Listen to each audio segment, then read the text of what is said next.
Assalamualaikum warahmatullahi wabarakatuh. Di sebelumnya perkenalkan nama saya Dika Dwi Tiasya Putra. Saya Tera Salsabila Rizana Putri. Saya Raffi Sandi.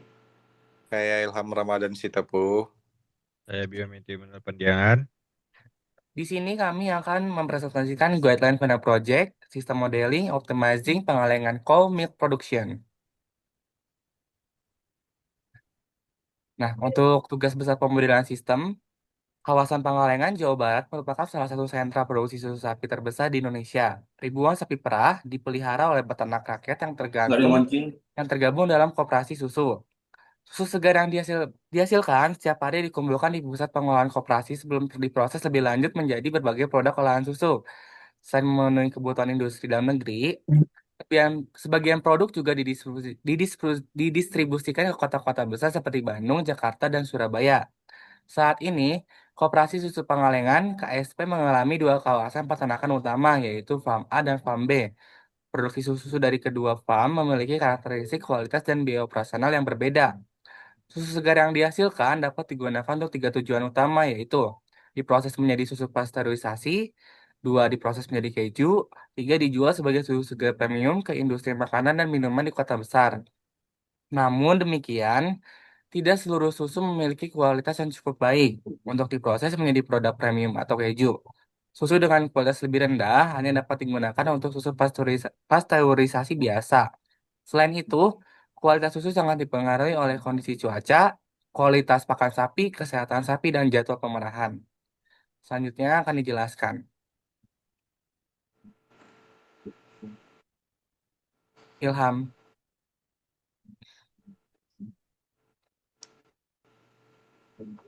Lanjut, selanjutnya ada deskripsi tugas di sini. Yaitu tugasnya itu mengidentifikasi dan menganalisis, mencari solusi dari ruang lingkup masalah dari kasus yang diperoleh. Langkah pertamanya adalah memformulasikan masalah, dan langkah keduanya yaitu menyusun model matematik dan mencari solusi model. Tujuan ini Tujuan tugas ini yaitu setelah mengerjakan tugas ini, mahasiswa diharapkan mampu mengidentifikasi problem situasi pada satu sistem nyata, menggunakan pendekatan sistem thinking dalam menganalisis masalah, menggunakan sistem boundary dan stakeholder, menyusun influence diagram, memformulasikan model matematika, menganalisis solusi dan implikasi sistem.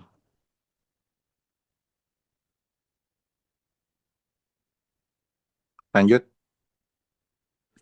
Baik, selanjutnya ada asumsi sistem pada studi case. Nah, pada studi kasus ini terdapat beberapa asumsi yang digunakan agar model lebih sederhana dan juga mudah dianalisis. Yang pertama, kita menggunakan permintaan pasar dianggap konstan selama periode analisis. Yang kedua, biaya transportasi diasumsikan linear, artinya itu bertambah sebanding dengan jumlah distribusi. Yang ketiga, di sini ada kapasitas produksi tetap, sehingga tidak ada perubahan kapasitas selama proses berjalan. Yang terakhir itu tidak mempertimbangkan kerusakan mesinnya. Di sini ada problem situation. Nah, ada problem situation dan juga ada gambaran dalam sistemnya. Pada proses itu, gambaran dalam sistemnya, proses produksi meliputi pemerahan susu, pengumpulan, seleksi kualitas, dan juga distribusi ke produk. Untuk struktur itu terdiri dari dua farm, A dan B, fasilitas produksi dan juga jalur distribusi.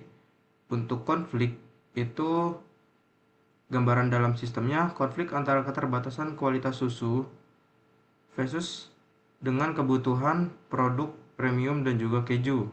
Untuk uncertainties itu ketidakpastian kualitas susu akibat cuaca, kesehatan sapi dan juga pakan. Untuk aksi dan reaksi, ada penyesuaian alokasi susu tergantung kualitas dan juga permintaan. Kalau kontrol, itu standar kualitas susu, kapasitas produksi, dan biaya operasional. Dan ada juga goals dan aim, itu mengoptimalkan produksi dan keuntungan dari alokasi susu. Ada world view, di mana sistem dipandang sebagai supply chain produksi susu yang harus efisien. Terus juga ada people, yaitu peternak, manajemen KSP, pekerja produksi, dan distributor. Ada relationship, hubungan antara farm, produksi, distribusi. Ada resources, susu mentah, tenaga kerja, mesin produksi, pakan sapi. Dan consequences, yaitu salah alokasi, kerugian, pemborosan, atau kualitas produk menurun. Di bawahnya itu ada sistem boundary. Inside sistemnya itu ada farm A dan farm B. Outside sistemnya kondisi cuaca. Terus juga ada proses produksi PKS. Outside sistemnya itu permintaan pasar. Dan juga kualitas susu. Outside sistemnya harga pasar. Next. Masih ada lagi yang keempat itu kapasitas produksi. Sistemnya itu kebijakan pemerintah. Dan yang terakhir biaya operasional. Dia supplier pakan. Di sini ada rich picture diagram. Langsung aja ke gambarnya coba. Nah, di sini ada faktor eksternal, ada kondisi cuaca, pakan sapi, dan juga kesehatan sapi. Terus juga di sistem KSP Pangalengan itu ada farm A, farm B, terus dia ke pengumpulan susu, ke seleksi kualitas susu, terus juga pada produk di sini ada menjadi susu segar premium, es, ada keju, dan juga susu pasteurisasi. Terus ada kapasitas produksi. Terus juga ada manajemen KSP dan distribusi. Buat farm A ini dia tuh ada masing-masing punya biaya produksi CA, CB, kualitas susu, dan kapasitas produksi. Kalau farm B itu sama seperti farm A. Next, mungkin dilanjutkan oleh rekan saya. Nah, selanjutnya ada hierarki sistem. Jadi ini tuh terbagi dari gambar yang paling besarnya itu ada environment of system 2, lalu yang selanjutnya ada wider system for system 1, terus selanjutnya ada narrow system of interest. Next.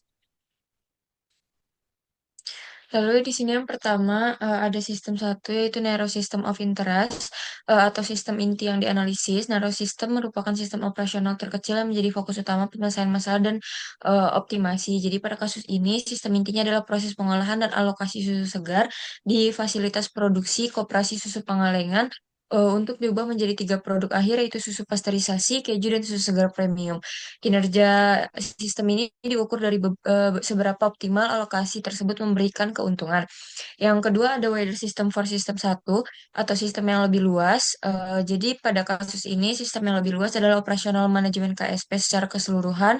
Ini mencakup kegiatan peternakan di farm A dan farm B, proses jadwal pemerahan susu, pengumpulan susu harian dari peternak, proses seleksi kualitas, hingga jalur distribusi produksi jadi ke kota-kota besar seperti Bandung, Jakarta, Surabaya. Lalu yang ketiga ada environment of system. Jadi kalau pada kasus ini itu ada faktor eksternal yang meliputi kondisi cuaca yang mempengaruhi produksi susu sapi, kualitas pakan dari pihak supplier, tingkat kesehatan alami sapi, fluktuasi permintaan konsumen terhadap produk susu atau keju, serta kebijakan harga pasar. Lalu yang keempat ada irrelevant environment atau lingkungan yang tidak relevan. Jadi pada kasus ini contohnya adalah fluktuasi harga komoditas sayuran atau teh di Pangalengan, tren pariwisata lokal, atau kebijakan pemerintah terkait impor daging sapi potong karena KSP berfokus pada sapi perah atau susu. Lalu selanjutnya ada analisis stakeholder. Yang pertama ada problem owner. Menjadi problem owner karena punya 3 syarat berikut. Yang pertama tidak puas dengan kondisi saat ini. Yang kedua mampu menilai kapan goal tercapai. Yang ketiga punya kontrol pada beberapa problem situation. Lalu manajemen koperasi susu Pangalengan tuh tidak puas jika terjadi kerugian, pemborosan bahan baku, atau jika dari alokasi susu belum optimal, mampu mengevaluasi dari total keuntungan yang didapat dan efisien supply chain, produksi harian, memiliki kendali penuh atas standar kualitas susu, batas kapasitas mesin produksi, serta keputusan alokasi susu dari farm A dan farm B. Next. Lalu yang kedua ada problem customer, peternak sapi perah rakyat yang tergabung dalam koperasi yang terdampak oleh profitabilitas KSP serta industri makanan atau minuman dan konsumen di kota besar seperti Bandung, Jakarta, Surabaya yang menerima hasil produk jadi pihak yang menerima dampak langsung baik positif maupun negatif dari keputusan yang diambil oleh problem owner. Lalu yang ketiga ada problem user, pekerja produksi, petugas seleksi kualitas susu dan staf distribusi atau logistik yang mengeksekusi langsung operasional alokasi di lapangan setiap harinya. Lalu yang keempat ada problem analis. Jadi ada kita sekelompok selaku analisis yang merancang dan menyelesaikan model optimasi sistem ini. Selanjutnya dilanjutkan oleh rekan saya. Kemudian six elemen masalah. Yang pertama itu pengambilan keputusan. Untuk penjelasan dalam sistem itu manajemen koperasi susu Pangalengan atau KSP. Kemudian yang kedua tujuan pengambilan keputusan. Memaksimalkan total keuntungan dan mengoptimalkan produksi dari alokasi susu sapi perah. Kemudian yang ketiga, kriteria keputusan, nilai total keuntungan harian atau bulanan profit yang paling tinggi atau maksimal. Kemudian ukuran performansi, total pendapatan penjualan, susu pasteurisasi, keju, susu premium, dikurangi total biaya operasional dan transportasi, diukur dalam satuan rupiah. Yang kemudian 5, input kembali alternatif jalur aksi, menentukan jumlah alokasi volume sementara dari farm A dan farm B yang akan diproses ke masing-masing lini produk. Susu pasteurisasi P, keju K, dan susu premium S. Konteksnya, sistem dibatasi oleh ketersediaan kualitas susu mentah. Tidak semua bisa untuk produk premium atau keju. Kapasitas produk mesin pabrik yang tetap dan asumsi bahwa permintaan pasar adalah konstan. Yang kemudian ada variabel status, terdiri dari variabel jenis dan nilai kategori. Yang pertama itu kapasitas produk mesin PKS, jenis, numerik, nilai kategori tiap liter atau hari. Kemudian kualitas susu mentah, jenis kategori, nilai atau kategori tinggi dan rendah. Next. Kemudian yang ketiga, pasar atau demand. Jenisnya itu numerik, kemudian konstan. Volume susu mentah tersedia farm A dan B, numerik, liter atau hari. Kemudian biaya transportasi distribusi, numerik, linear, rupiah atau liter. Kemudian ada influence diagram, terdiri dari jenis komponen, simbol, dan komponen dalam sistem. Control input, decision rule, simbolnya itu rectangle. Yang pertama itu volume alokasi susu dari farm A untuk pasteurisasi, PKS. Kemudian yang kedua volume alokasi susu dari farm B untuk pasteurisasi, PKS. Yang kedua uncontrollable input data, constraints. Kemudian simbolnya itu cloud. Untuk komponen dan sistem itu yang pertama permintaan, yang kemudian kedua kapasitas mesin produksi yang tetap, yang ketiga presentasi kualitas susu mentah tinggi atau rendah. Kemudian yang ketiga itu ada sistem variabel, komponen atribut, state variable value. Untuk simbol itu circle. Untuk komponen dalam sistem itu ada tiga, yaitu total volume produksi PKS dan total pendapatan, kemudian total biaya operasional dan transportasi. Yang terakhir itu ada output. Untuk simbolnya itu oval. Untuk komponen dalam sistem itu total keuntungan bersih atau net profit. Terus selanjutnya ada influence diagram tentang koperasi susu Pangalengan atau KSP. Dari chart ini kita bisa ketahui bahwa yang pertama itu faktor yang mempengaruhi produksi susu di bagian kiri terdapat faktor-faktor awal yaitu seperti kualitas susu mentah, kondisi cuaca, kualitas pakan sapi, kesehatan sapi, jadwal pemerasan susu. Faktor-faktor tersebut mempengaruhi produksi susu farm A dan farm B. Lalu langkah selanjutnya yaitu pengumpulan dan seleksi kualitas susu. Produksi dari farm A dan farm B kemudian dilanjutkan ke pengumpulan susu segar, lalu diseleksi dan penentuan kualitas susu. Hasil seleksi menghasilkan dua kategori, yaitu susu kualitas tinggi dan susu kualitas rendah. Lalu selanjutnya ada keputusan alokasi susu. Setelah kualitas susu diketahui, manajemen menentukan beberapa liter susu dialokasikan ke keju, susu premium, pasteurisasi. Terus produk akhir, keputusan alokasi tadi menghasilkan produksi keju K, produksi susu premium S, produksi susu pasteurisasi P. Namun produksinya dibatasi oleh kapasitas mesin produksi. Terus ada selanjutnya yaitu kita menghitung total volume produk. Ketiga produk dijumlahkan. Terus kita menghitung pendapatan Pendapatan dipengaruhi oleh total volume produk dan harga jual produk. Sehingga total revenue yaitu harga jual dikali jumlah produk. Dari situ kita bisa menghitung biaya. Biaya produksi terdiri dari biaya operasional yaitu pasteurisasi, keju, dan susu premium. Biaya distribusi dipengaruhi oleh biaya transportasi distribusi, jarak distribusi, dan kota tujuan yang menghasilkan total biaya transportasi. Kemudian kita bisa menghitung total cost-nya yaitu dengan cara biaya operasional ditambah biaya transportasi. Dan terakhir kita bisa menghitung keuntungan. Caranya yaitu dengan mengurangkan total pendapatan dengan total biaya. Lanjut.